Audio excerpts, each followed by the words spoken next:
우리는 바로 앞장인 호세아 11장에서 아버지 하나님의 사랑을 보았습니다. 그리고 오늘 본문에서는 그 사랑과 대조되는 불순종하는 이스라엘의 모습을 볼 수 있습니다.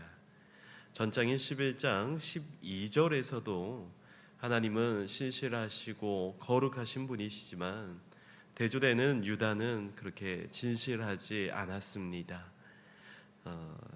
호세아 11장 12절의 말씀을 보시면 에브라임은 거짓으로 이스라엘 족속은 속임수로 나를 애워쌌고 유다는 하나님 곧 신실하시고 거룩하신 자에게 대하여 정함이 없도다라고 말하고 있습니다. 여기서 정함이 없다는 것이 진실함이 없다는 것입니다.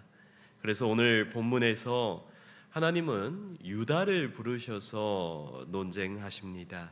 2절 말씀을 함께 보시겠습니다. 여호와께서 유다와 논쟁하시고 야곱을 그 행실대로 벌하시며 그의 행위대로 그에게 보응하시리라. 이 논쟁은 법정에서 피고인을 신문하고 죄를 지적하시는 것과 같습니다.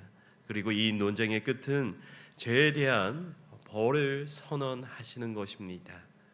이처럼 하나님은 진실하지 못한 자를 재판장에 세우시고 그 죄를 물으시고 그 죄에 대한 심판을 선포하시는 것입니다.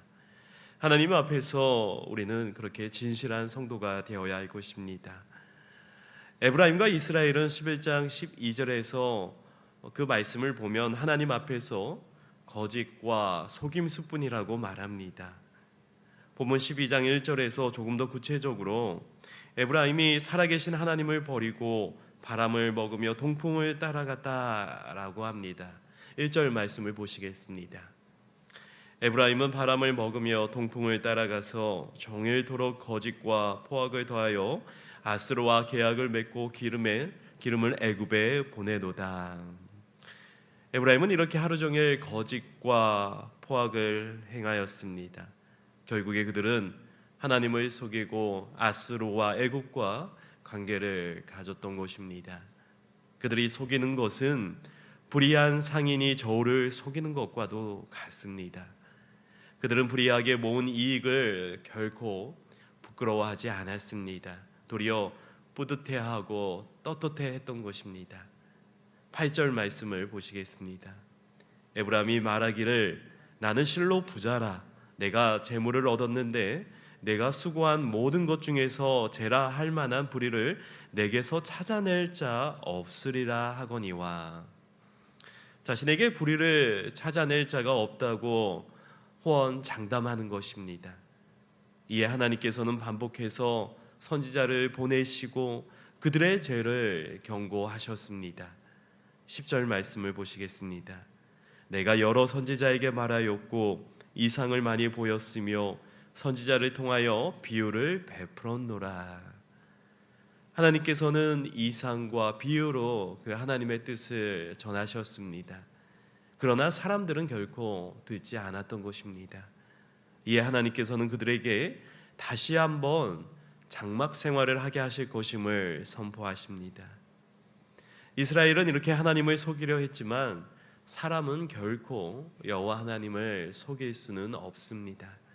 스스로 거룩하고 때로는 의롭다 생각해도 언젠가는 하나님께서 그 모든 것을 판단하실 것입니다.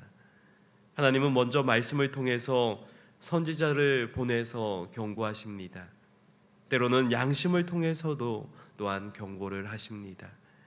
그 모든 경고를 듣지 않는 사람들은 결국은 광야 생활을 하게 되어 있습니다. 이처럼 하나님은 가진 것을 빼앗으시고 하나님만 의지하도록 우리들을 훈련시키시는 것입니다. 우리에게 가장 중요한 것은 바로 내가 죄인이라는 사실을 인식하는 것입니다.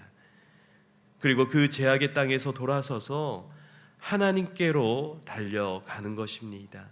하나님의 말씀 앞에 무릎 꿇고 그 하나님의 말씀 앞에 순종해야 하는 것이 결국 우리들이 보여야 할 모습이라는 것이죠. 하나님께서 우리에게 새로운 생명을 주셨습니다. 그러니 우리도 이제는 새로운 인생을 살아야 할 것입니다. 그 하나님의 말씀을 기억하고 말씀에 순종하는 모습으로 하나님께 영광 돌리는 삶을 살아야 할 것입니다. 오늘도 하나님 앞에 정결한 삶으로 하나님의 말씀 앞에 순종하시고 하나님께 영광 돌려드리는 저와 우리 성도님들 되시기를 간절히 기도합니다. 주신 말씀 기억하시면서 함께 기도하시겠습니다.